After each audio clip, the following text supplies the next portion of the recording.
آریانا، اوریان و پشتو. به عنوان مقدمه،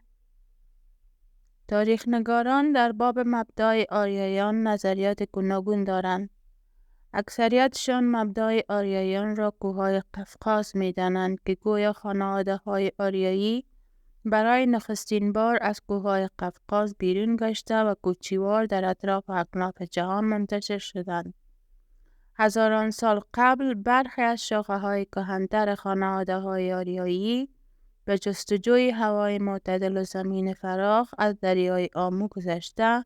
و در افغانستان کنونی در حال مسکن گزین شدند که شاخه‌های دیگر این تبار باز هم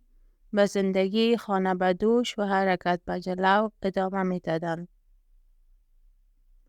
برخی دیگری از تاریخ‌نگاران اما مبدأ ظهور آریایان را همین سرزمین افغانستان کنونی و در آن هم شهر بلخ یا بختی باستان می‌خوانند. این که در اوستا مفاهیم چگونه بیان شده‌اند نیاز به یک بازخوانی دارد. آنچنانی که در تاریخ افسانوی آریان‌ها و طور مثال شاهنامه فردوسی از کیومرث، تهمورز، هوشنگ و یا همیما به عنوان شاهان با تاج و تخت و آرگاه و بارگاه و با نوکر و چاکر نام برده شده، این همه وقت برای من بیهوده و غلط ثابت شدند که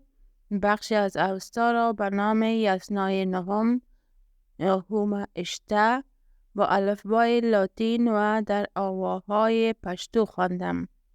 و با خوانش آن برایم ثابت شد که برعکس ادعای زبانشناسان زبان اوستا یک زبان مرده نیست که نمیتوان آن را با آوا خواند، بلکه زبان اوستا همین شکل کهن زبان پشتوی امروز است و با آواهای پشتو خوانده شده میتواند. فی الحال ما از این بحث مگذریم که ثابت بسازیم مبدأ آریان‌ها کوههای قفقاز یا کاز است یا شهر بختی باستان، چون آنجا در قفقاز هم ملت‌های اند که خودشان را از ریشه با پشتون‌ها یکی می‌دانند. مثلا ادعای مردم جمهوری اوسیتیا بر پشتون بودنشان و یا هم نام مردم چچین که غالباً شکل لهجوی زیزیان یا زازیان پشتون‌ها را دارد و یا خود نام کوه قفقاز که در اصل کفکاز یا کفکاس بوده و بخش نخست آن کف